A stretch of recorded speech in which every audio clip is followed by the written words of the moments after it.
been a while since we've. Oh man, it's been a little too long. It's been a busy year. It has.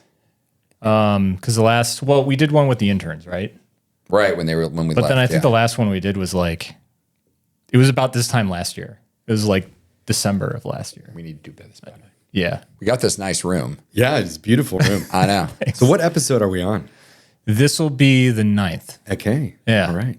I mean, we're inching ever closer to that 10. That's like the threshold. Cloud 9 is pretty good, right? Yeah. We can call it Cloud 9. Well, I think like the conventional wisdom is once you get to 10, like now you've properly done it. You haven't like fallen off the cliff that like 99% of podcasts fall off of. So hey, we're almost there. Well, this is exciting because this is actually my first ever podcast. First here. podcast. Yeah. So your 9th, my first here. So right. Yeah. Joe Rogan's next, right? Yeah, you're going on there. Yeah. Straight to the big leagues. Yeah. Yep. That is surprising, actually.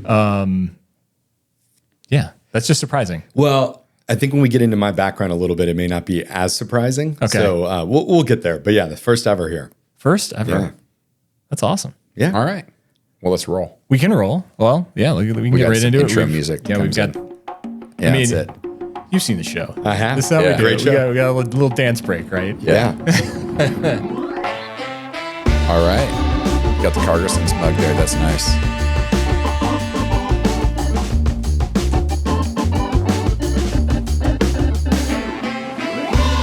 Okay, let's get into it. The 9th episode. We are excited to welcome Ryan Joyce from GenLogs here in the studio. Man, there's nothing like having people in the studio for the show. Right. No, it's awesome. So, yeah, really appreciate you coming out, and excited to talk about GenLogs. And I know you got some interesting stuff to share with us about some upcoming stuff that you're releasing. Want to talk about your background and how you got here and all that good stuff. So I do want to start with your tag on LinkedIn, because it's a provocative one. It's one I have not seen before. So you say that you used to hang out with terrorists, but now you build impactful companies and invaluable communities. So, yeah, you want to explain yourself? You mean like Republicans or something? No, I'm kidding. Sorry, I just had to throw that out there. Yeah, sure. I'll get into a little bit. This is probably the reason I've not done a podcast before is I'm pretty new to the freight industry, and I'm in awe constantly every day by those that have been here for decades and know it inside and out. GenLogs as a team is still getting to know it very much. The subtext on GenLogs is freight intelligence. And while freight is new to me, the intelligence side is not. And I previously spent time as a CIA officer working undercover doing counterterrorism operations throughout the globe. Spent some time living in the Middle East, and that is where I used to hang out with terrorists. There you go. And now I'm doing something very different. So Yeah. Quite. Wow. I don't even know what to say to that. We are in the area for it, though. We are in Northern Virginia. Yeah, I was right? going to say for those, and it's actually I love that you're here. That GenLogs is now based in Northern Virginia. Yeah. I know Prasad Golapalli out of Trucker Tools, Yeah. from the area as well. And so there is some freight hub kind of developing here in the DC area, at least on the freight tech side. So that's really cool to see. No, we're gonna put Northern Virginia on the map for this. It's funny you mentioned Trucker Tools, because there's a mystery, and if anybody connected with Trucker Tools ends up seeing this, there is a Wi-Fi access point in this building, and it's extremely strong in our space, and it's called Trucker Tools. And I have not. I'm sure it's related somehow, and I've not been able to figure out or track down, like, were they in the building at some point? Are were they still here? in the Are building? they still Yeah. here? Are we just passing each other in the halls or something? I don't think we are, but anyway, not total non sequitur, but Yeah. I just had to put it out there because I constantly forget to reach out to them and be like, Why is this? Why? Yeah. Why is there a really strong 4 bars solid? Could get on it if we wanted to. amazing. But anyway. Yeah. Yeah, it's super cool that, this area obviously, used to be, it had the beginnings of a really strong tech hub, and that's it's waxed and waned over the years. And yeah, hope to see more stuff in freight, tech in general. Like would like to see a bit of resurgence around that. And actually, this building we're in was updated by Mario Marino back in the late 90s as a tech hub. So there's a cafe here, and on the cafe there's a wall of all these companies that signed it. This painting, including Silicon Valley Bank, is up there. You know, and this is back in the growth of the internet, because the internet was started here, right? Of course. The Internet Society was founded here in Ruston, actually, and May East is here, right in Loudoun County. It used to be down on Giles Road. Then they moved it back to Loudoun.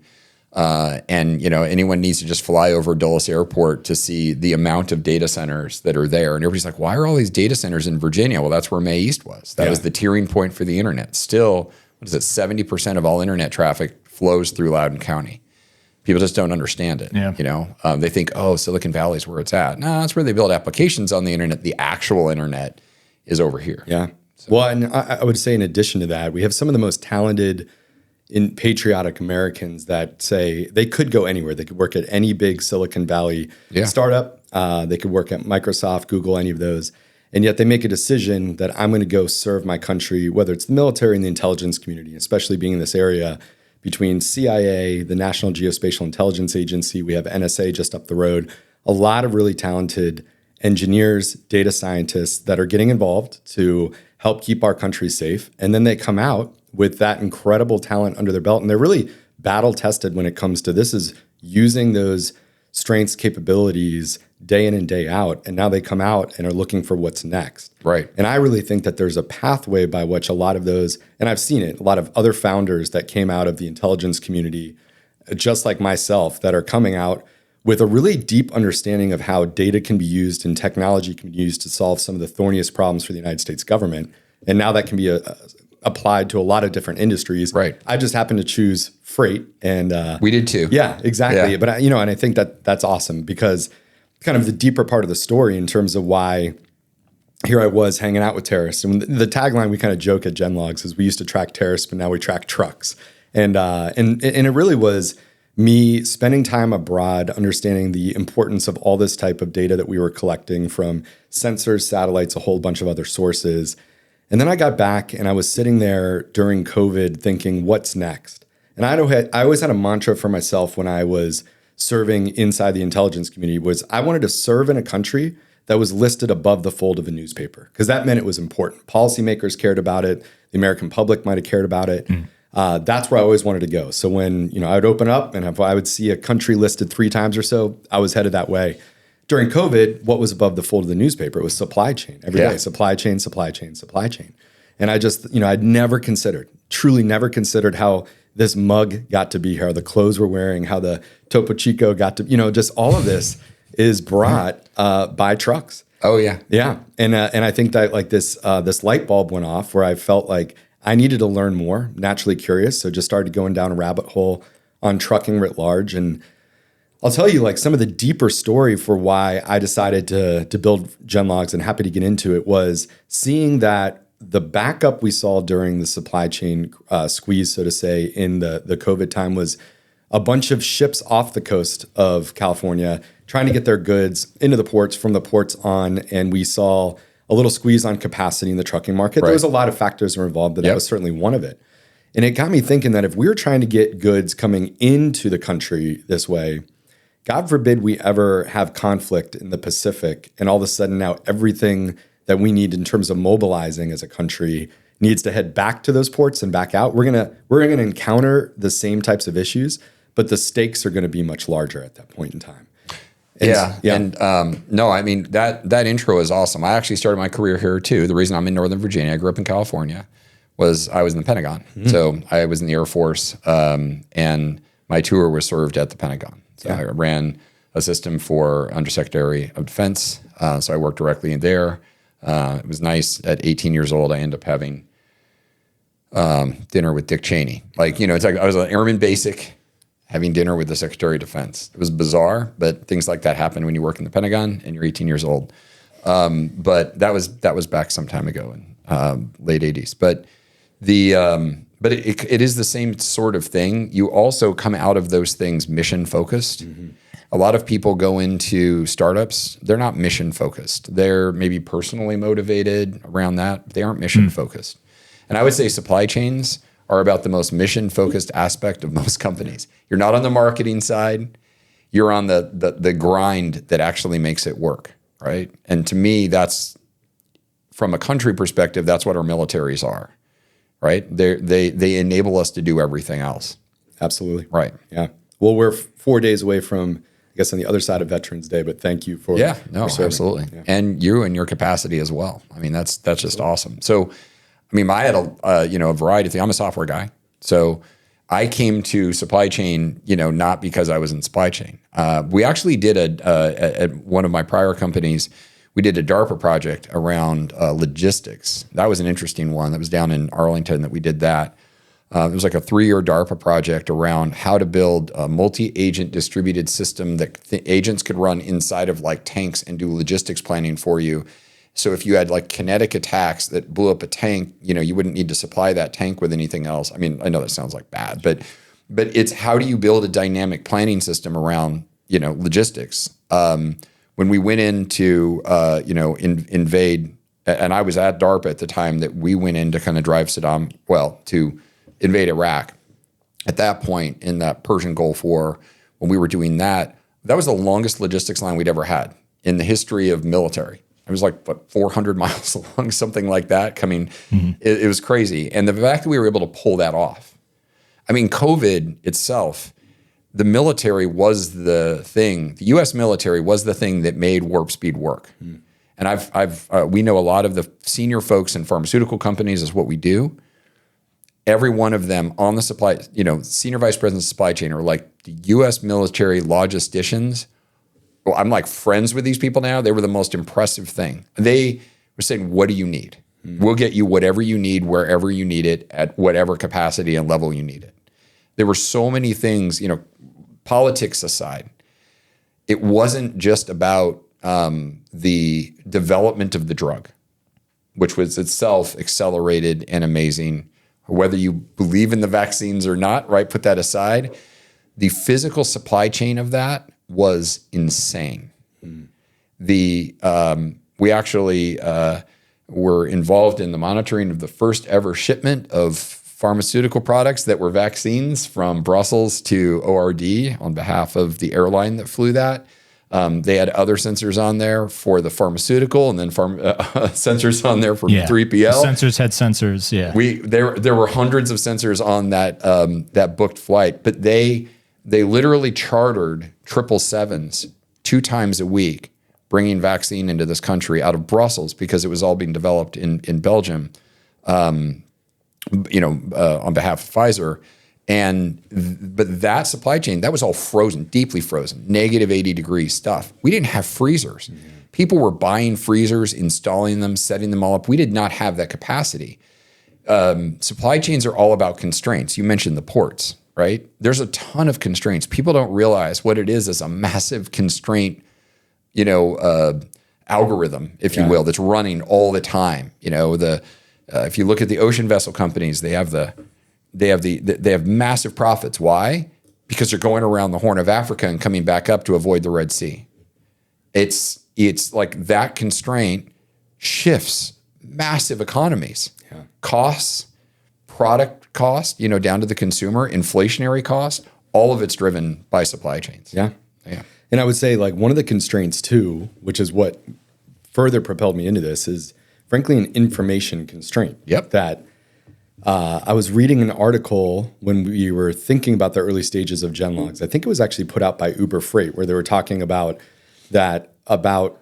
somewhere between 20 to 35% of miles that are driven by trucks are driven empty. Yeah. And I was speaking with David Carell, who was the head of MIT Freight Lab at the time, digging into this a little bit more. And he said, like there'll be, there's claims that there's a shortage of 80,000 truck drivers.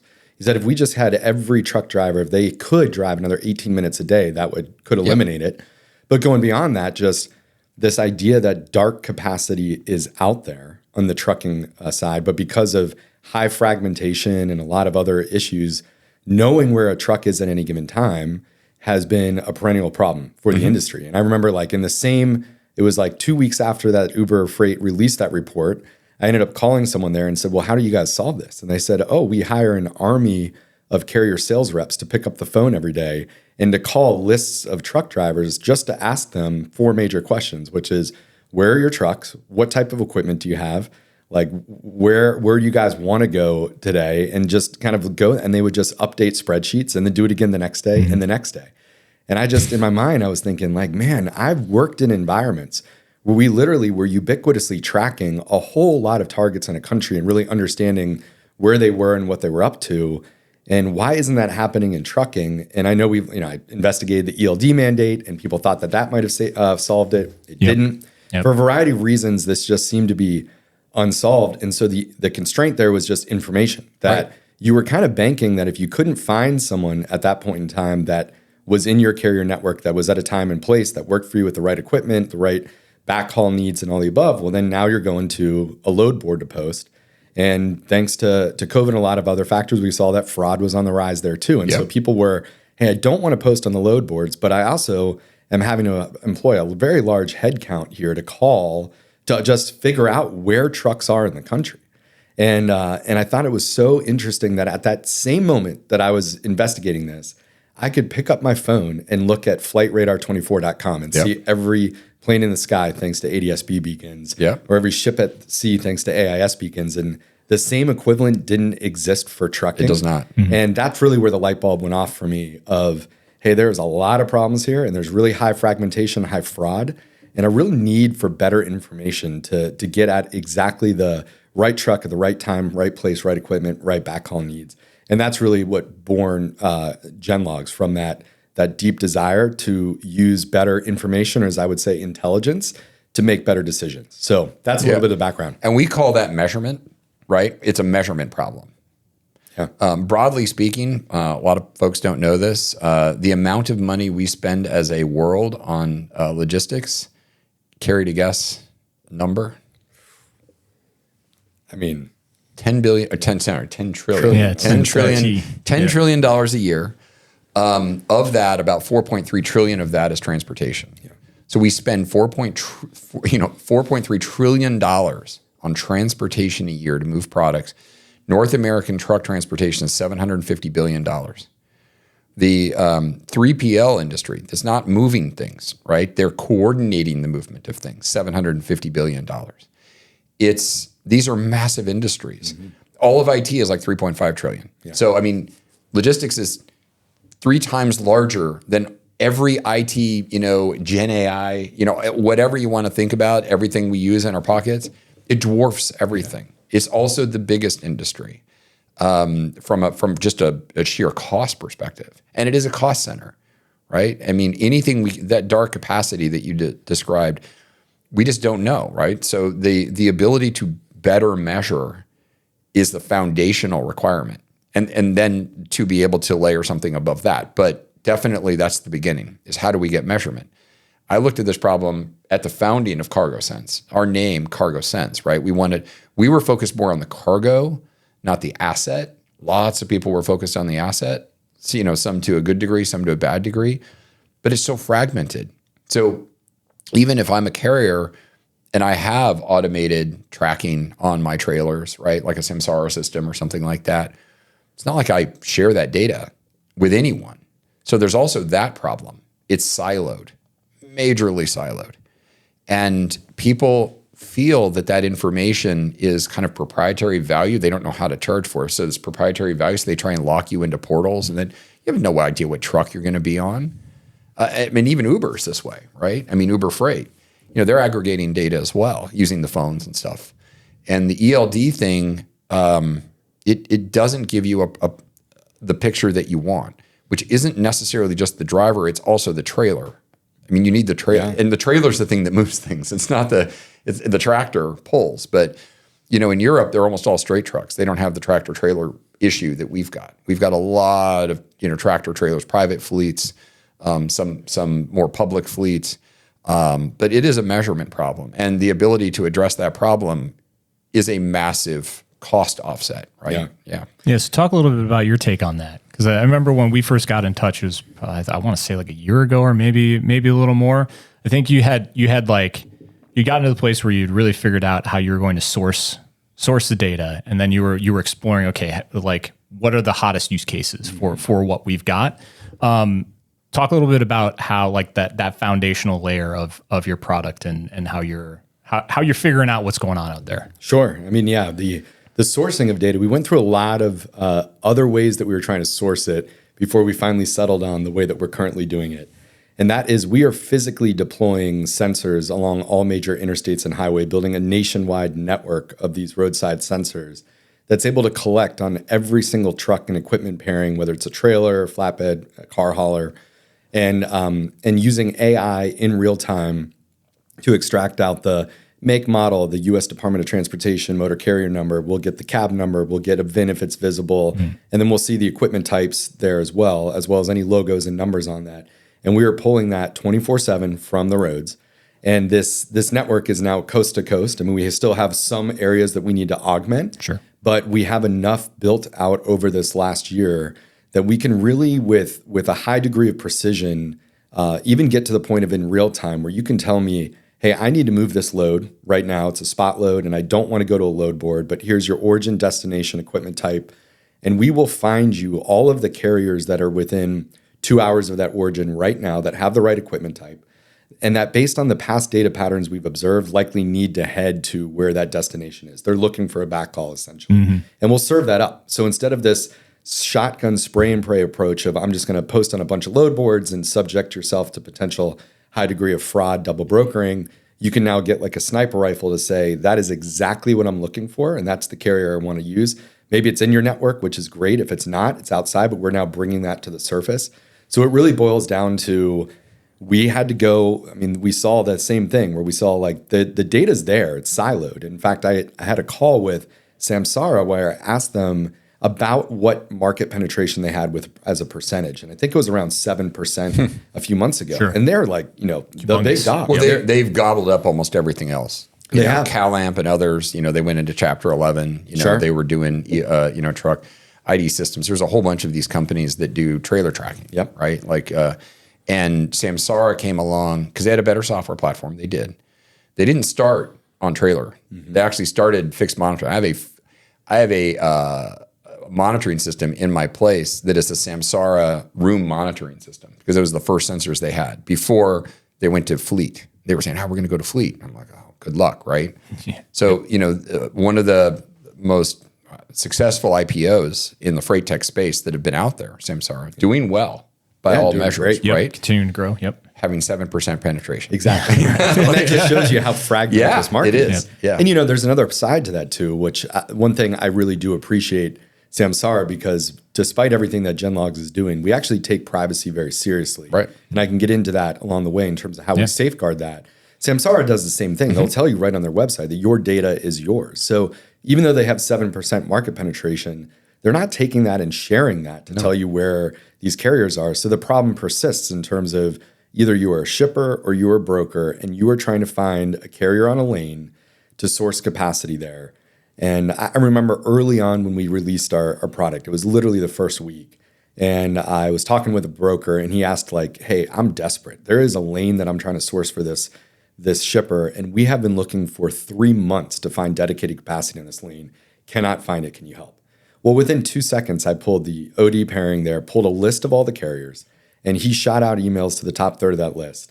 And within minutes, so we're talking from 3 months to 3 minutes, had dedicated capacity on that lane, but from a carrier that wasn't even domiciled in the immediate area. I mean, it just would never been intuitive to see. Right, they're just flowing trucks along but that. They're flowing trucks and they needed backhauls. And all of a sudden he reached out at the right time and place. And that's that efficiency that amazing. Exactly. Those were likely deadheads that they were rolling. And now they're like, what? Oh yeah, I'm absolutely looking for additional capacity in that, or like additional freight on that lane. And he found capacity, and that's the vision of what GenLogs set out for. And yeah, we're really excited about where things are trending. You recently released an asset locator, a tool or product, probably more of a tool, right? Talk a little bit about that, because that's kind of like a different use case for this than finding capacity. It's more theft oriented. This trailer of mine grew legs a few months ago, and I need to figure out what's going on. I mean, it's a really interesting way of tackling something that seems to be really hot in the freight tech discourse and freight discourse generally. It is, yeah. And I don't think I fully comprehended. I just would have thought that with the prevalence of IoT trackers out there, everyone knows where their stuff is at all times. Yeah. It's a solved problem. And, all of a sudden I get into this and realize, wait, that is not the case at all. And in fact, when we were casting out the vision of what we were going to be doing with these roadside sensors, there was a little bit of counter fraud of it. Like if you can avoid going to a load board to post, then you can find real capacity directly that has running assets out there. Great. You've made that match and you've avoided the potential that person doesn't even have assets, that they're a double broker in Eastern Europe that's about to, either not pay the actual carrier that they broker it to or steal your freight in worst case scenario. So fraud was kind of there, and stopping theft almost a preventative measure was there.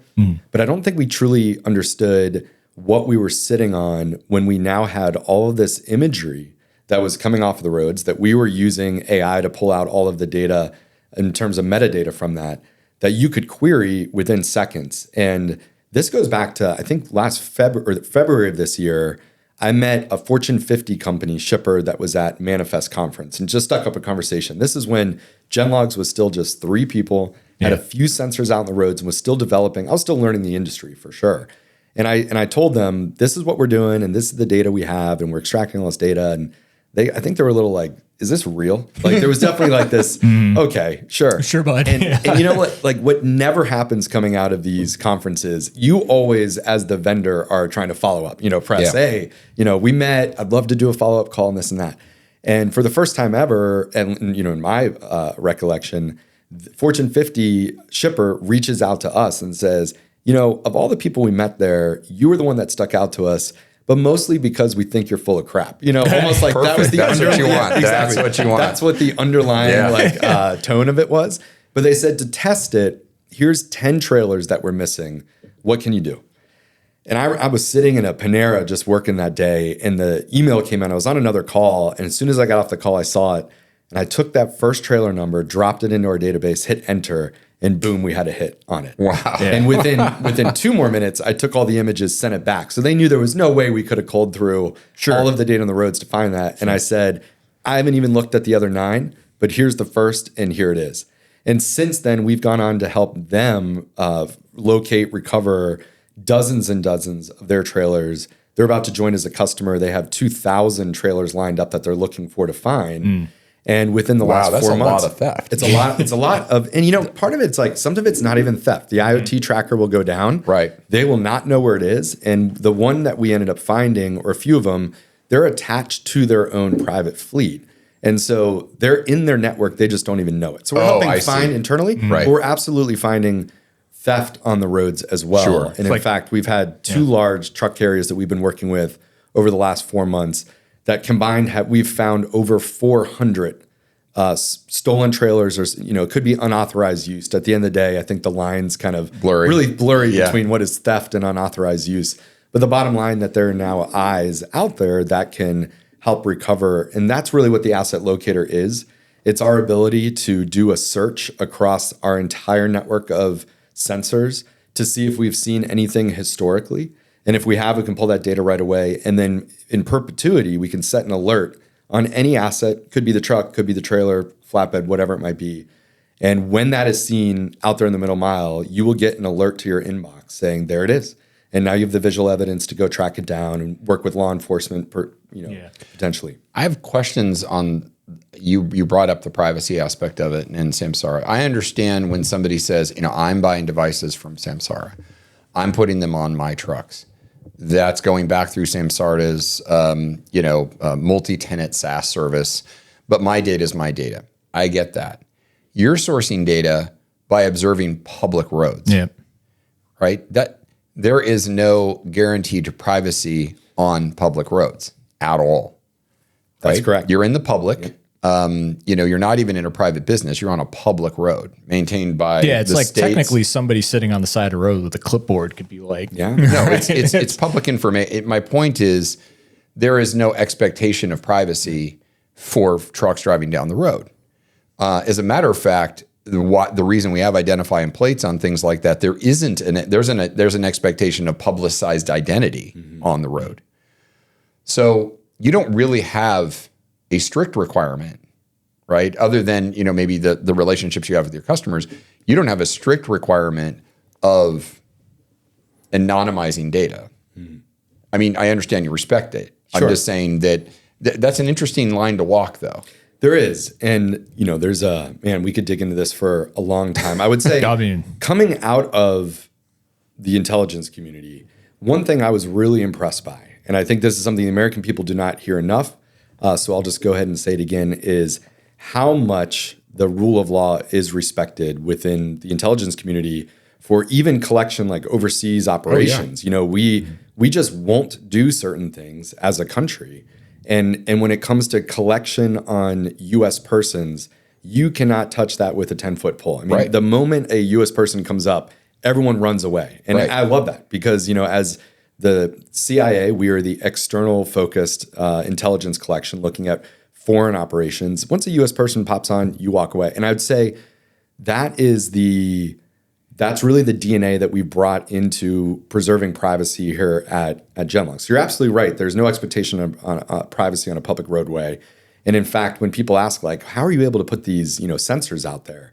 At the end of the day, these are just big ring cameras that people have on the front of their houses overlooking the public street there and are capturing maybe when trucks go by, vehicles, whatnot. Almost every fleet now has forward-facing dash cams that are collecting on the roads. And every Tesla has 8 cameras that's recording 24/7. There's just data being collected all the time. Absolutely. Now, what we made a decision was that at GenLogs, we were going to filter out all private vehicles at the edge. Yeah. So just straight up, when you're driving down with your Mercedes, Volvo, whatever it is, we will see you as in like it'll literally pass through our camera, but then be deleted right away. And it is only when a commercial vehicle with a US DOT number is observed, that's when we'll do anything from that point in time. Right. The other thing we do is we treat every truck as if it's autonomous. And what I mean by that is I don't know if there's a driver, and I literally don't care. Correct. I care that an inanimate object, a truck, was at a time and place. Right. And that's it. It's the asset, not the person. It's the asset, not the person. And that's another reason that as GenLogs, there are carrier vetting tools out there that will do carrier onboarding. Sure. And they will do direct comms with the carriers. They'll grab driver's license, banking information, insurance. Cell phone numbers. Cell phone number, a lot of PII, frankly. You bet. And we decided at GenLogs we were just never going to hold data on drivers, PII, stuff on the public, nothing. It was just going to be that trucks were there at a time and place. And it's amazing what you can do when you aggregate enough of that and you get the patterns and all of that. I mean, that is, though, the value. Yeah. Right? It's not to minimize what drivers do. Drivers are an absolutely necessary component, right? But we don't need to know who you are in order to efficiently be able to plan or move freight. Yeah. We trust that the drivers that are licensed are awesome. And they are. Some of the best people on the road are truck drivers. Yep. Hands down. Compared to, all of us. They're professionals. They do this for a living. They're incredible. But the asset is the issue. It's, asset optimization. It's just it's capacity.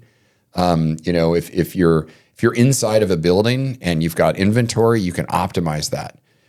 Everything in between is so many gaps in that. And your ability to address this through measurement in a super creative way, which is camera technology, right? AI, being able to do visual extraction of numbers as things are driving down the road.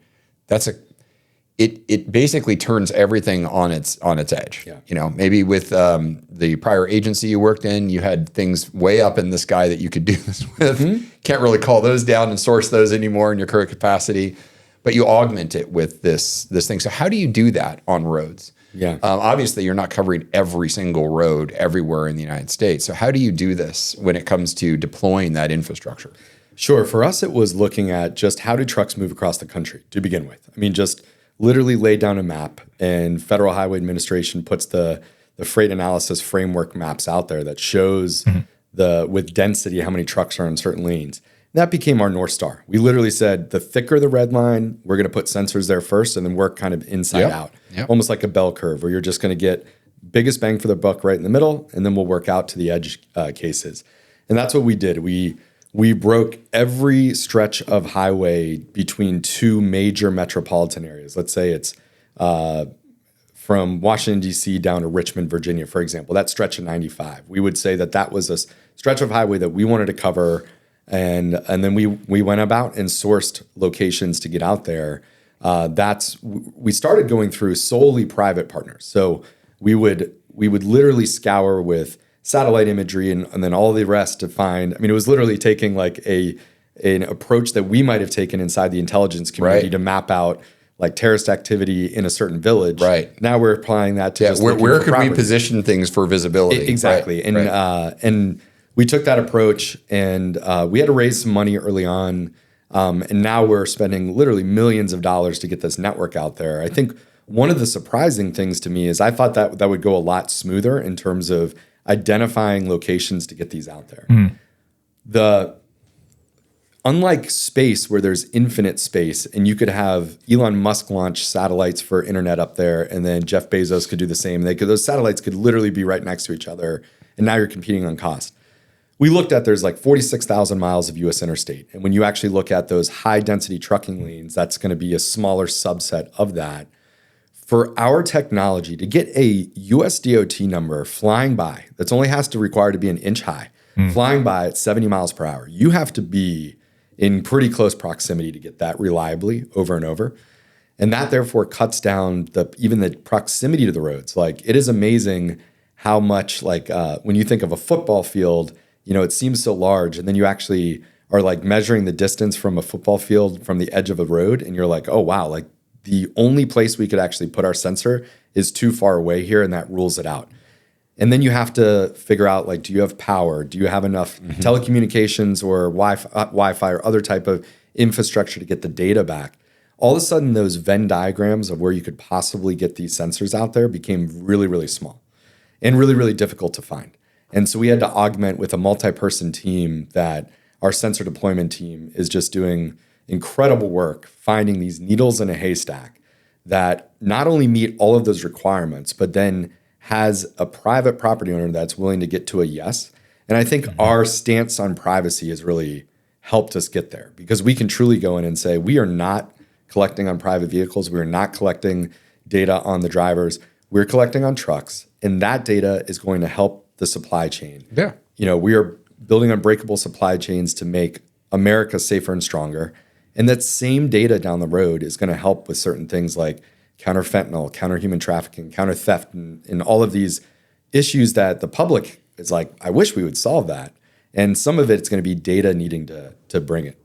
Yeah. The other thing too, I'll say, when we talk about privacy and you talk about like the drivers are doing Lord's work out there, totally agree. And in fact, our kind of mission is to stop the bad actors so that the good guys can flourish. Right. And it's really like our heart is in it for the average driver out there, especially the owner operators that constitutes the large number of carriers on the road. 90%. Yeah, exactly. I mean, it's incredible. Yeah. And early on, we had an incident where a large freight brokerage came to us saying, hey, we just had a theft occur thanks to double brokering. And we're looking into it.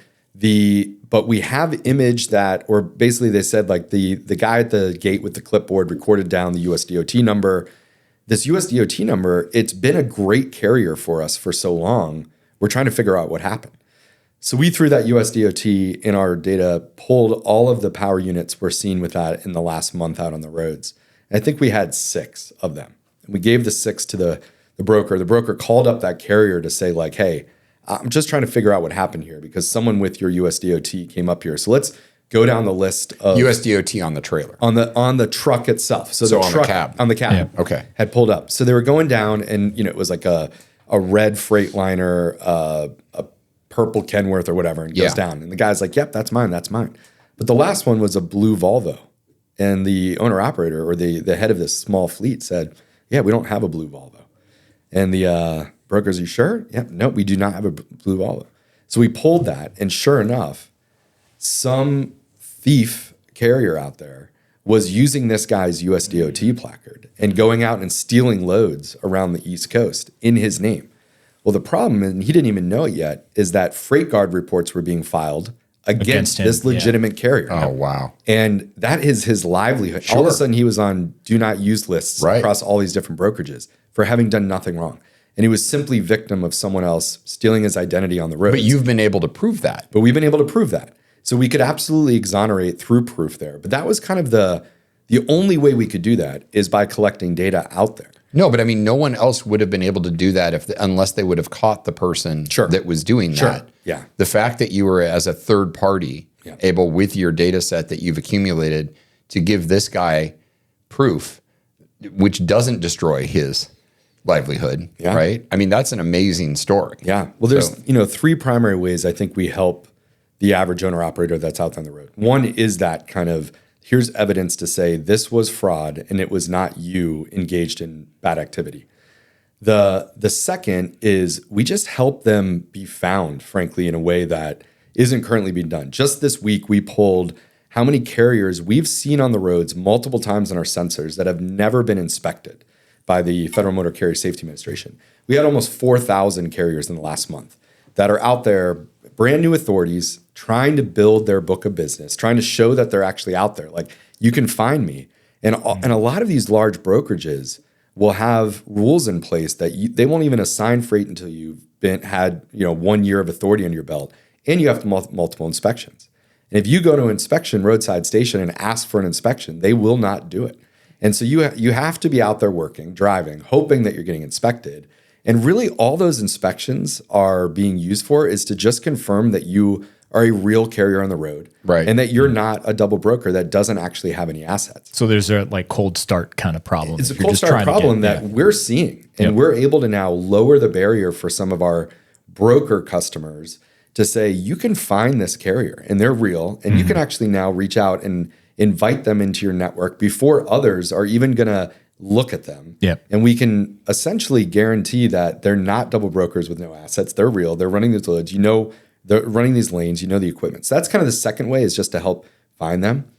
The third way, and this is something that we're announcing this week, is that GenLogs is going to investigate and help recover all stolen and missing equipment for the entire industry for free starting now. And so if you are if you're an owner operator out there and your entire livelihood, you have one dry van or one reefer that's what you're running, and that thing gets stolen at a truck stop when you're in taking a shower or whatnot, GenLogs is going to be there to help you. We're going to help investigate it, track it down, recover it with law enforcement, and we're going to get it back in your hands, and you're going to pay $0. And it's just because we've built this network, we have this capability to do it, and we can absolutely start to clean up the industry here. And that's really, we're going to make money at GenLogs down the road with a lot of other types of data products we're bringing out.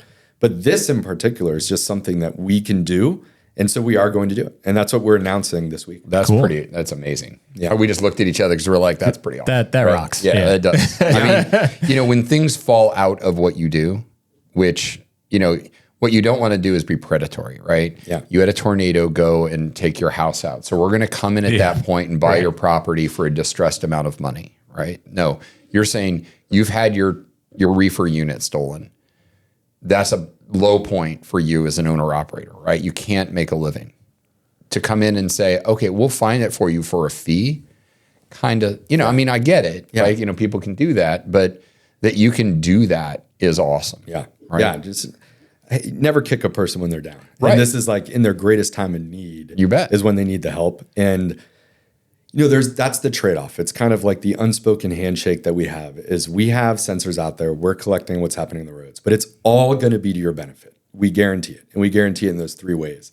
We're going to help you. We're going to flag when there's fraud happening that you may not even be privy to. And we're going to get ahead of that. We're going to exonerate your name when it's done. We're going to make sure people know where you are, know the lanes you're running so that they can find you and assign loads to you without having to hopefully find each other in the load boards, which most of that's like shipments in the night. Yeah, you bet. You don't. And then lastly, something happens bad to you, truck, trailer gets stolen, we're going to find it for you. We're going to put it back in your hands, get you right back on the road, and you're not going to pay a dime for really any three of those. Like, that just is going to happen, and it's all going to be to your benefit. And in doing so, we're going to get more freight assigned to you.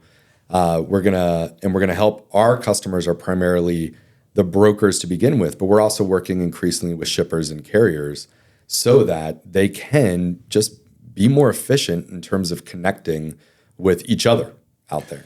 Yeah, I mean, it's interesting because, our focus is on shipments, right? So we have products that are moving. Yep. Less about the assets that are moving those things, but we recognize they move through assets. And a trailer is basically, a big container that, pulled by a tractor that is moving it. The stuff we focus on, that we analyze, that we ensure is happening, the truck is one part of that because we do international air shipments and everything else. The U.S. domestic truck part of that is a leg, right, of a multi-leg shipment, but an important leg. But a lot of our customers are driving stuff across the country, going up to the Pacific Northwest and data centers and various things like that. Sourcing data on how those things are progressing, if the carriers they're using aren't giving them that data, they have very few events. You have check calls with brokers checking in to say where you are. So you're also a source of measurement. So if you know the US DOT number, which you should, right? If you have a load loaded onto something, you should have that in, that bill of lading, right? So you should at least have that number. Being able to have that and then being able to see that thing progressing and moving across the United States is a new source that has never existed before of data that can be subscribed to by shippers that would enable them to have visibility of the things as they're moving across the country or locally, to be able to say things are actually progressing, right? We do expect things to be, they are getting near where we expect them. Without all of those check calls, which aren't, by the way, integrated from the shipper's visibility perspective in anything they're doing. Yep. We found that shippers are desiring to control visibility more and more rather than outsource it to somebody else. Yeah, rely on their carriers at all to help provide that, or their 3PLs. Right. I mean, if they have data, they'll get the data, but they're going to do the visibility. They're going to control that because, pharmaceuticals are doing this, tech companies are doing this. They're pulling it in. Because they want to use multiple 3PLs, multiple brokers, they need to, right? They can't single source that either. They need a neutral solution, but like our solution at least is dependent on measurement, which this provides. So do you have products like that folks like us can subscribe to? I mean, maybe that was the earlier discussion we had. I know I'm teeing it up here, but in a sense, yeah, right. But that could be subscribed to provide a level of events, even if they're not like every 15-minute pings. Nobody's looking at 15-minute pings. Our automation looks at every event that comes in from an IoT sensor, and that's fine. But where you can't do that, where you need to basically leverage carrier events, we do automation on top of FedEx and UPS. Those events are actually pretty good. But what's interesting is all of those trucks have US DOT numbers. Yeah. Now, we have no idea what's on what truck, right? FedEx, UPS knows those things. But they have very reliable event streams because they systematically receive. And trucking companies, not so much, right? When you're driving freight does not have that level of visibility in those millions of trucks that are driving across the country. There's very little, and you said Samsara is 7% penetration. But even there, it's a question of whether that shipper can leverage that to be able to say, now where is my load? They would have to get the company that is paying for Samsara to really track their assets to be able to then give them visibility and access to that. So are you looking at that as a potential product as well? We are looking at that. I would say that once again, when we started going down this road, I thought it was like solved problem, it's done. Very that is not the case. Now, I think for a while, I just thought, we're going to put a lot of sensors out there and we're continuing to put more and more each week. But will we ever have the ubiquity that we can truly do this was kind of an open question until, just like you said, I started to hear a lot from shippers and brokers. They were like, Ryan, we don't ever really look at the breadcrumbs. No. Like what we need to do is be alerted when two things. Either it is going to be late, so we know where it is, and just based on traffic flows, it's not going to hit its window. We want to know that. And we want to know when it's going in the opposite direction because it was stolen, miscommunicated where it should be going. Otherwise, like kind of, hey, it's on track. That's all you need. And you don't need, therefore, breadcrumbs every 15 minutes. So it is something we just started to do a little bit of work of that in the visibility space. It might take a little while for us to get there. And, for now, I continue to when people ask me that, I'm like referring them out to the other providers. I think the way that I would position GenLogs in the long run is as the safety net when the other connections are either not working or not functioning, or you just don't know, like, hey, we know the USDOT, maybe we know the cab number, but we don't have the connectivity to the ELD right now. Well, then we would love to serve as a safety net there and basically power through the other providers, through CargoSense, that you can tap in to say, here it is, API, and we give you back, it was last seen right here, and you're able to provide that. And essentially, therefore, every load can be tracked on the road, even if it is just 1 or 2 times that it is progressing on the way. But that's all people truly need. Sure. They don't need ELD aggregation. I'm just saying. Yeah. I mean, yes, it's an alternative. Yes, that's what's out there right now. But that's a threat to you. Yeah, if you have the volume, right? I think like if you have the volume of shipments where you need everything like timed up down to the 10 minutes sometimes or even half hour, right? Where you've got like large distribution centers that you need to help manage, then yeah, absolutely. That makes a lot of sense, but that's not every shipper out there. But I would just say that, how should I say this nicely? Maybe I don't need to. I'm just saying of the, $800 million that's been invested in ELD aggregation, whatever that number is, so right? Somewhere around there. Might be more than that, actually. Might be $1 billion. That's a lot of money.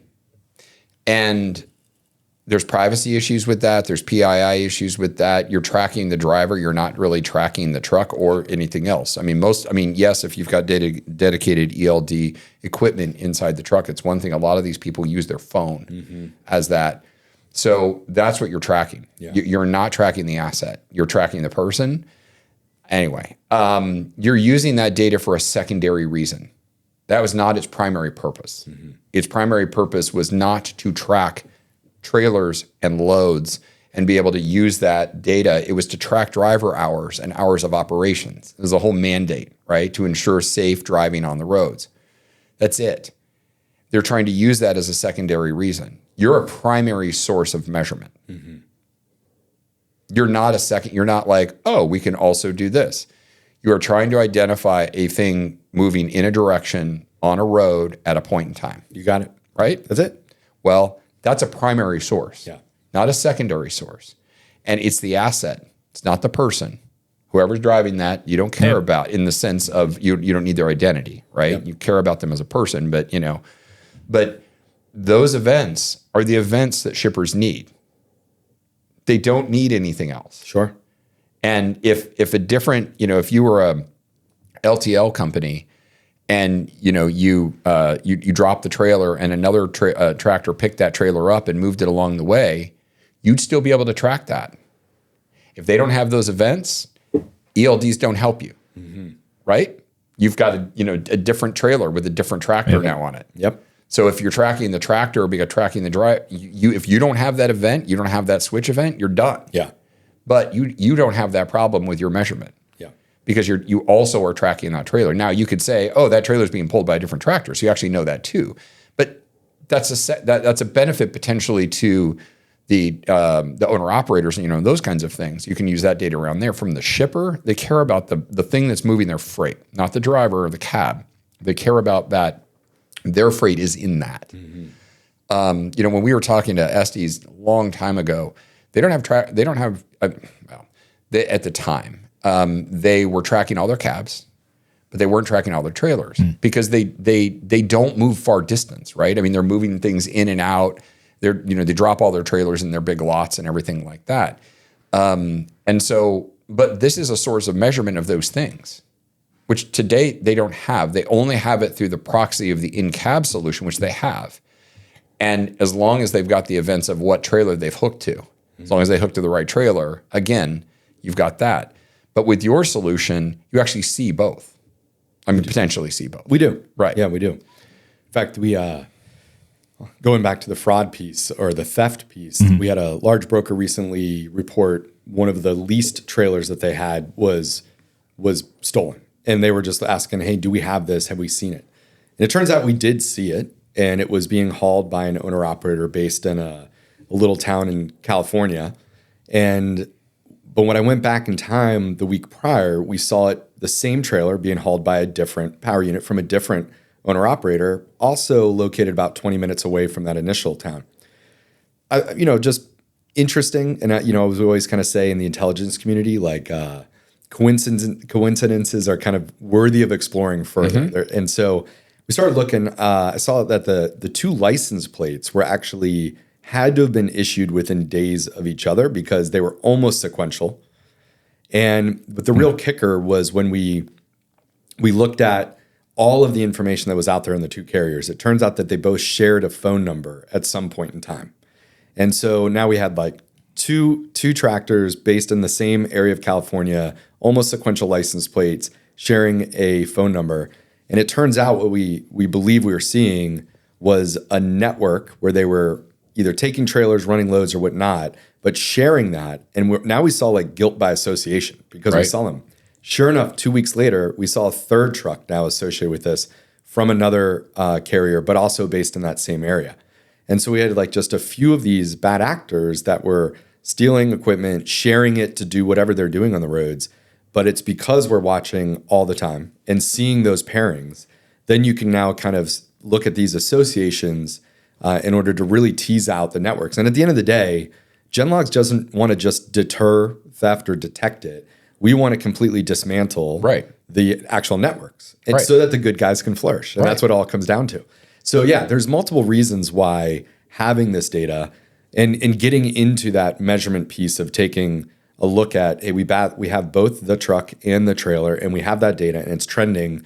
I think there's some other theft and fraud that we're seeing the early stages of now that could become more of an issue later, such as ELD spoofing. You talked about that a lot of it's done by the phones, the tracking.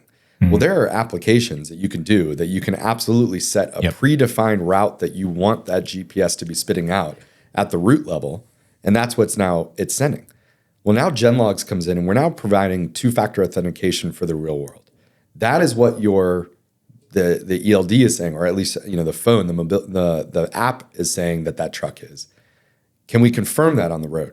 And if you do, then you at least like have a pretty good sense of the truck and the trailer matches at that time and place with what we saw supposed to be coming over the app. And now we can almost have a better confidence or a higher confidence that is. I mean, you have absolute confidence. Yeah. You have visual evidence. There's a difference, right? Yeah. Than what an app in an uncontrolled platform like that, which you can absolutely do. I mean, any Android device, basically, you can do that with just by turning on developer mode. Sure. You can just say, I'm going to override my GPS location. And we've looked at a lot of things that did with mobile and what we can do with mobile and how do you deal with untrusted systems, right? But what's nice is you've got a trusted network of measurement. And to me, I'm just excited by this because it doesn't exist. Have you looked at this beyond the United States? We have, and I think we know there's expansion opportunities. In fact, we're currently hiring someone down in Mexico to start to expand on both sides of the border. I think we're going to see a surge in kind of cross-border activity there, especially over the next few years. And we want to get ahead of that and have our sensors down, at least just on the other side. So we're monitoring what trucks are approaching the border, what trucks crossed, what trucks are cross-border versus not, really get a granular understanding of that. But then, proliferate beyond just the border regions into Canada, Mexico, and then beyond. Now, it's already, I know you guys have a lot more experience when it comes to, is this possible in Europe? Is it needed? I was having a conversation yesterday with the person that set up Amazon's logistics arm in a European country. And he was like, it was all truckload and it was a lot of work there. It remains to be seen. I should say maybe when the expansion happens is a question. I think if would be inevitable on a long enough timeline. But there are going to be other, the United States, we've researched to death in terms of, like you said, no expectation for privacy on public road. You can do this. We take precautions. You start to move into Europe and it becomes it's got its own can of worms. It has its own can of worms. We'll have to kind of see how that goes. But certainly along the northern southern border of the United States, that's where we. No, I think that makes total sense. I was actually going to ask the question of Mexico because of you're able to actually see things coming up across the border. Then trucks being driven up, dropped, somebody else hooks on, driven out. Who are the two companies on either side from a risk perspective? Being able to say, who are the carriers that those things are registered to? Sure. So being able to see that sort of thing. Do you guys do anything with intermodal tracking as well over the road, which have their own identifiers on them? We do, and we'll be expanding more. I won't name it yet because I don't know if it's been fully announced, but there was a major U.S. port that's now invited GenLogs to put our sensors at their gates. Okay. And so we're going to be getting all of the intermodal containers as they leave the port there, and then seeing where they go next. And we're also in conversation with some of the Class 1 rails to expand to the intermodal ramps as well. Beyond, we always say internally at GenLogs, we want to own the roads, and then it's going to be rails. And then, some of the drayage when it comes to even rivers inside, what's coming off of those. So it's like roads, rivers, rails, and then eventually we'll do like the seas, skies, and space. And that's the expansion there. Yeah. But we got to start somewhere. Yeah. And, there might be some edge cases where something like never touches a truck or some type of surface transportation. But for the most part, no matter how that's coming in, whether you're flying it in, the vaccines, eventually that gets on something from a U.S. airport to then head to the final mile or some type of cross-docking location. So that's why there's like many reasons. The high fragmentation is why we decided let's start with trucking. Oh no, truck is the unmeasured thing. Yeah. Absolutely. I mean, intermodal container events are even tracked better than the trucks, right? And the things that are pulling them. Fleets have varying levels of that, but for their own purpose. Yeah. Is for the purpose of managing the asset, not the capacity of that asset. Sure. Which is really sounds like your focus, right? Optimizing that capacity. The thing about air and space is those things already have various forms of measurement in them that are super accurate, and we can get at those. We integrate with FlightAware. It's very accurate. That we have a flight number. I can give you the tail number on that plane, the aircraft body type, sure, when it takes off to the second, pretty much, or the minute, definitely. Yep. When it lands, when it moves back from the gate, how long it's sitting on the tarmac. All of that stuff is tracked, and it's very accurate. Same with the ocean vessels themselves. But it's these smaller assets, right? Smaller relative, right? A 40-foot, intermodal container, 20-foot intermodal container being put on a bed and driven. They're untracked, and the cost of adding tracking devices like a Samsara unit, it's not free. What people don't, unless you have those kinds of assets, you're paying a monthly charge per trailer, and if the value of that data isn't there for you because you're not making use of that. It's a really expensive OpEx. It's a CapEx charge, but it's also a very expensive OpEx charge. And so even if you're down at, $10 a month per trailer, whatever, I don't know what the rate is these days of, tracking a trailer. Let's just say it's that number, but you have 2,000. That's a lot of monthly spend on that. That's just money going. And if you're not making use of that data enough to offset that cost, nobody's going to do it, which is why Samsara has a 7% market penetration, right? Because it just doesn't make sense for a lot of people. They're like, I'm hooked on this all the time. Sure. So then, you've got folks like P44 and Forkites that are trying to aggregate data through ELD. They are viewed as a visibility platform. I would view, and you can create other capabilities, right? Assets, if you will, or experiences on top of your data streams. But as a first-party form of measurement, I can't think of anything else out there other than IoT-based networks, right? That are that. But this one's interesting because there's no monthly charge to the trucking carriers. None. And no one, I've always said, you shouldn't be going after carriers like those trucking companies to try and charge them anything. Yeah. We had an idea for, how to try and give people some level of visibility around things. And we were going to do it for trucking for free. Yeah. Because it's like, what these people, this is their livelihood. They live on the road. Right. They don't make a lot of money. They love what they do, and they do this. And the entire economy of our country is dependent on that. COVID was definitely that. The truckers didn't stop driving, thank goodness, right? When we had the issue with the gas crisis here because of the hack that came into that that gas distribution group. And, Virginia ran out of gas. Like everybody just filled up their cars. The gas stations didn't have any gas. Like it was crazy. Like for a week, I don't know, it was weird. But everybody's like, we don't have any gas. People were driving up with big tanks and filling up things where they shouldn't have been, with gas. And we run out of, we have what, 3 or 4 days worth of stuff in stores? Yeah. It doesn't take much to disrupt our lives. Yep. Right. And the trucks are dependent on that. So but your ability as a company to build a network that works, this is one of the, I'll just put it this way. This is one of the best uses of AI in supply chain I've ever heard. Yeah. Hands Agreed. down. Like people talk about AI in supply chain, and it's awesome. We've got AI on our stuff. Vision recognition of the stuff, which is AI. Sure. Being able to do that with that to solve a problem for not just this country, but ultimately it's a global problem, is the best use of AI in supply chain I've ever heard. Yeah. Yeah. Agreed. So hey, we both closed some investment, some financing this year, and I want to ask, how much fun is raising money? Yeah. Was it an enjoyable experience for you? Yeah. We've raised twice now.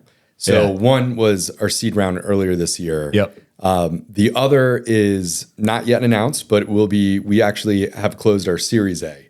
And we'll be talking about that soon. So I've now raised twice with GenLogs. What I will say is I've had 2 very different experiences. Because the first was raising on an idea, essentially. Yeah, we had some of the tech worked out. We knew it was possible. But there was a lot of unanswered questions. Frankly, we were still learning the industry. We're just like trying to raise, like the only way we could get these pretty expensive sensors all over the US is with capital. So trying to bootstrap those is just going to be, I mean, the US government pays fine, but they didn't pay enough that I had a you could do it yourself. Self-fund this. Exactly. But back then it was raising on, trying to essentially convince, I think I spoke to over 100 VCs. And there was a lot of it didn't either connect or they were so hooked on software as a service that a hardware component to this was like kryptonite to them. And they, hey, thanks so much, not. There was a lot of me pursuing for the first fundraise. Then we were able to get it over the line. We close it. We ended up raising a little bit more, like a top off back in April. We announced that in September. I just asked to kind of sit on it because I didn't have much to talk about at that point in time. Like we were going to announce seed round, but not be able to show anything. So I wanted to make sure we had a product at that point in time. So we fast forward to August. We've since grown from what at the time was like 3 people, and then it grown to almost 30 people by the time like August had come around. And we had actually built a product that we put in 10 customers' hands and gave them a 60-day kind of trial access to it on the hopes that they would convert to annual customers. And thankfully, we had 100% conversion. So awesome. All 10, they love it. That's they a all pipeline convert. you like. Exactly. Now, with that narrative of now we have a product, we have 100% conversion. We had traction coming in, and our pipeline in terms of conversion, so ARR booking started to now like hockey stick there. That was a very different experience then when I actually had emailed a ton of investors and said, we are not looking to raise until next year, 2025.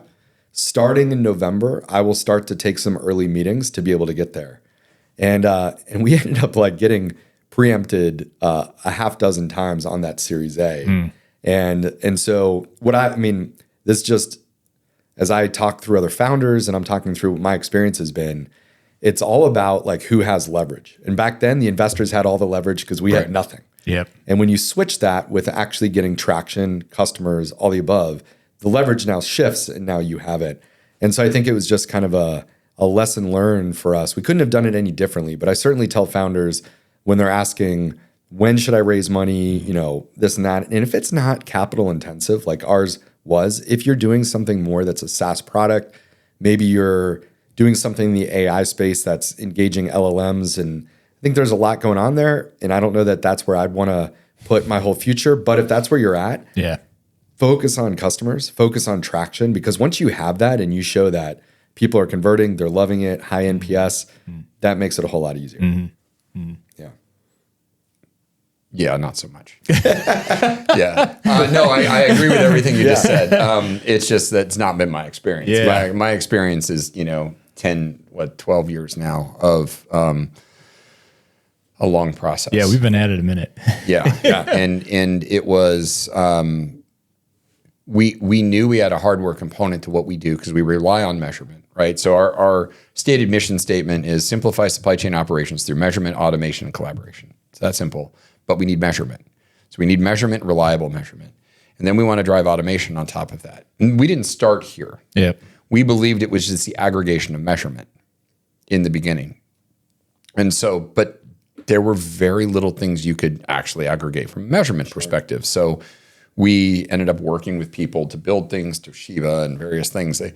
They built those. We consumed them, right? We were a solutions-focused company from the beginning. We included hardware and software in it. Same type of thing. You go to people and they're like, well, you're a SaaS company, but there's a hardware component to what you do and we don't want to talk to you because they want that other thing. Well, hardware also builds a moat. So, as much as people want to sit there and look down, Samsara wouldn't be what it is if it was only a software platform. Completely agree. And there's things you can do through vertical integration of owning the whole stack that people can't do if they aren't vertically integrated. The fact that you've got this camera technology out there is no different than, Tesla having camera technology inside of its cars. You can software upgrade it to make it better. So what you're building really is an infrastructure, like the cellular infrastructure, but it is a visual scanning infrastructure, which has, I can see it. Like for me, I completely see what you're doing. For us, we had to get to what we understood the problem really was.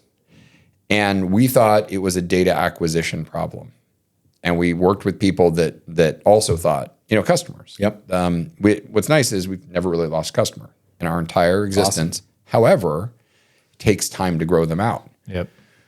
And as we were growing up in this space, and we were getting until it was not a data measurement problem. I'm sorry. It was not just a measurement problem. It was a what do you do with the data problem. We didn't understand that. And really, it's been like the last 3 years that we've really made that transition to where it is actually about the automation. It's not, we need measurement. And we work still with different devices. I would love to be able to look at how we could work together in this because we mainly work with shippers. We've worked with 3PLs. Yep. We've worked with airlines. We're going to have hopefully some announcements on that coming up as well, major airlines. Because there's lots of automation that they can have on top of there, but it's about automation. Automation is how you drive down costs. Automating on top of this data to be able to say, this pattern isn't good, right? We have these expectations. This expectation isn't being met. Now, explain that to a typical venture capitalist, right? And then you're saying, oh, yeah, we're working with pharmaceuticals and people that build the largest data centers in the world. And they're like, how does that work, right? And we say, well, both of these groups of companies have constraints in what they ship. And we automate making sure that those constraints are being met with every single measurement. So if you're buying visibility data today and you're paying however much you're paying a month to be able to get it, and it could be P44 or 4 kites or whatever you get your visibility data on, and you aren't watching every event, what are you doing with the data? And I think a lot of these things was, I want to buy visibility and you don't know what to do with it. So people are paying these subscriptions to these services. But the automation was the key to us. It took us time, which is really once that happened and we got these big anchor customers. Yeah. We're doing well. We're going to double our revenue next year. That's awesome. We'll be profitable next year. That's awesome. Right? And even though we're 10, 12 years into this, we will be a profitably operating company. And honestly, that's with a handful of customers. Yep.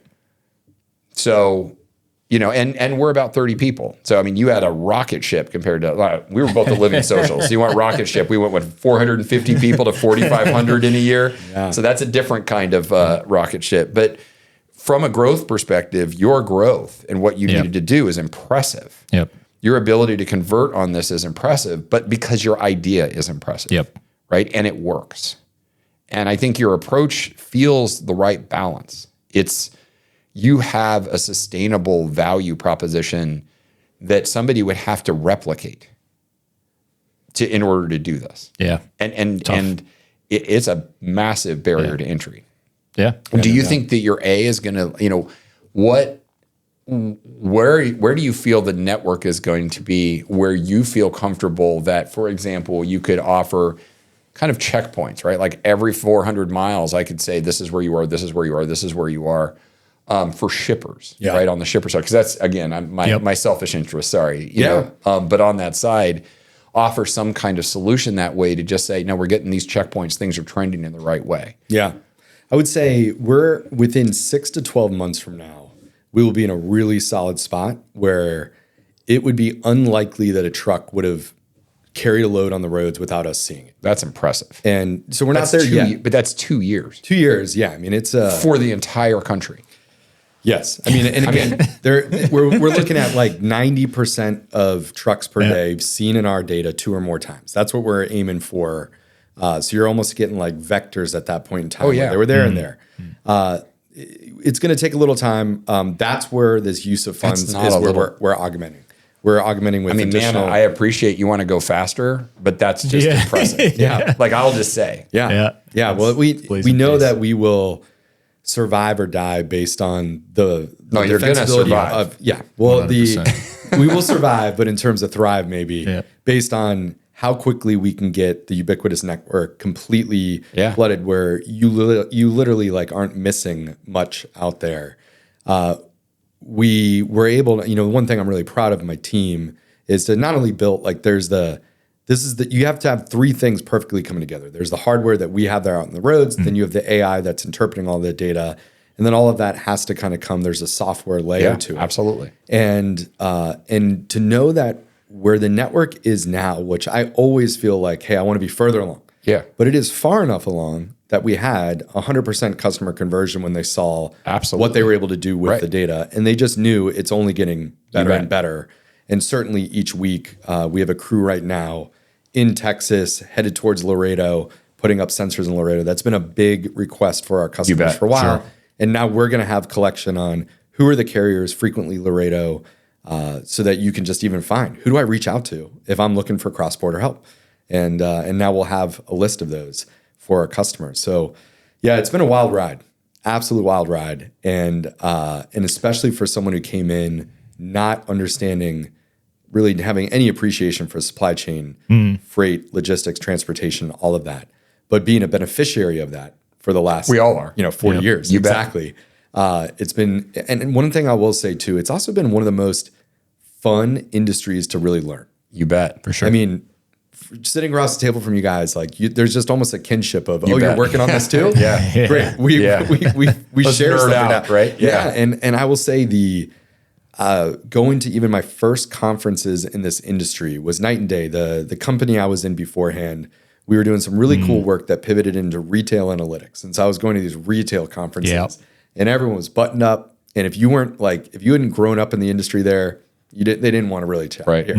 Here, I just go in, hey, this is my background. We're trying to learn this. And everyone has been so welcoming. Like, how can I help you understand this? We've had, incredible advisors come out of the woodwork to say, I see what you're working on and I love it. And I think there's another way that you could take this. Can we chat? And all of those conversations lead us to really understand, oh yeah, there is more that we can do with this a lot data. more. Yeah. And so I will say, like, testament to the industry, because until this past week, when we talked about those 30 people, we didn't have anyone that actually came out of this industry. So we continued to hire people that had maybe similar backgrounds to myself, had intelligence, understandings of how to use data really creatively. And then, and others that had startup experience, but not supply chain logistics, transportation experience. And we just hired our first person this week that does come out of the industry. And we'll start to do that more now. That because there needs to be a good blending of, that freight intelligence side. We have the intelligence side, but now we need to really understand the freight side. And that's where talking with you at CargoSense and understanding, like, what do you guys need? How can we fill in the gaps? And I'll just say right now, there's not a company in the industry that I view as a competitor. No. In the way that everyone should be a partner, collaborate. I mean, 100%. Yeah. people may view you as competitive in certain ways, right? We have the same thing happen. Yeah. Like, Yeah, we fair enough. we had a major sensor company that probably classically viewed us as a competitor, right? Because we weren't using their sensors on our platform. At a recent pharmaceutical conference, the CEO was there. We talked for 30 minutes. And he's like, yeah, you're not a competitor. Yeah. And I was like, no, because the layer of what we're doing with your data is something you guys can't do today.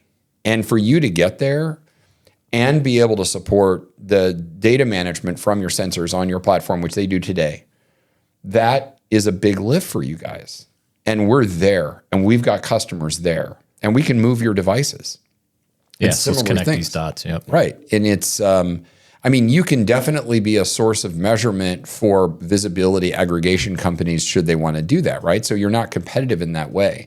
But I would say this, for companies that are trying to sell aggregated visibility of truck-based shipments in a national footprint with no gaps in that, in a year, you may be the only one in the country that can do it. Yep. That's just a reality. Yep. You don't need to work with a carrier. There's no one else in this entire industry that can make that claim Yeah. at all. Yep. Your approach is completely different. And so you will compete with them from a business model perspective or if customers just want that data, not the platform, because, in some of those, they have really great aggregating platforms and they want that aggregating platform, and it's totally fine. But for people that are looking for the data, you will be competitive in that sense, right? You'll compete for the same business maybe, right? Yeah. But, you're not going head to head with them because they don't have what you have. Sure. Right? But at the end of the day, if somebody needs to solve a certain problem, like if you got a Walmart, they're like, I want to know where all my trailers are. Right? At all times. You could offer that to them, let's say in a year, you can offer that to them, and there's no one else, other than if they have, and they do, they actually are tracking all their trailers. But I'm just saying, you would be the only one that could do that for somebody that wasn't Walmart. Yeah. There'd be no one else in the country that can do that. That's pretty exciting. Yeah. It's an exciting time for sure. So you should be very proud of that. Yeah. Proud of the team. No, absolutely. So speaking of conferences, kind of wrap this up here. So we're recording this on Friday. Next week, you're going to be at the F3 conference, right? And I think we're planning to release this episode, I think, on that Wednesday. Great. So if you're hearing this on Wednesday, Yes. you're going to be at that conference. If anybody catching this is also there, how can they find you there? Yeah, you can certainly. Look for our team's actually. We're have a 8 booth people, there. kind of bound. We have not done the booths. You're thing. just It's there. kind of like you're going to mingle. Yeah, this I is love where, that strategy. Even going on a podcast here is different for someone that was living undercover and in the shadows. To be found is like weird. Sure. And so you wrote the right color scheme though, kind of blends into the wall. So you just see a face here. No, you'll look for us. But what I will say is I talked about earlier the big announcement that we will be making on Wednesday. So today that the episode's released is that GenLogs is helping investigate all stolen and missing equipment for the entire industry for free. The way you get help there is 2 ways. One, you can go to our website and we will have a find a missing asset link at the top, and you can fill out that, put it out. We will reach out to you. We have a team now dedicated That's awesome. to doing this. And that's what their only job at GenLogs is to help you find that equipment for free. The other way you can email them is investigations@genlogs.io, GenLogs.io. That's the other way you can do it too. Every email or query will get attended to. And even if we haven't seen it yet, we will put an alert out. So when we do see it, then we'll circle back and close the loop there. So this is something that everyone should be getting help. And ideally, if you're listening to this and you are stealing trailers and assets, stop, because we're coming for you. Exactly. We're watching. GenLogs is coming for you. The bad guys, we're going to take them out. The good guys are going to flourish, and that's the bottom line. Right on. Awesome. All right. Well, thanks for the hat. Yeah, absolutely. Thanks for the mug. Yeah. We got a new hat here. That's awesome. So we traded. We need the swag. We do. Yeah. We need swag. Well, thanks for having me too on my first podcast. Yeah, you crushed it. All right. Gonna get the exit theme song here. So yeah, have a good time at that conference, and thanks again for coming out. This has been a great conversation. I need to do that. Yeah. There you go. Absolutely. All right. Great. Thank you very much. This has been Thanks. awesome. Yeah. Take care.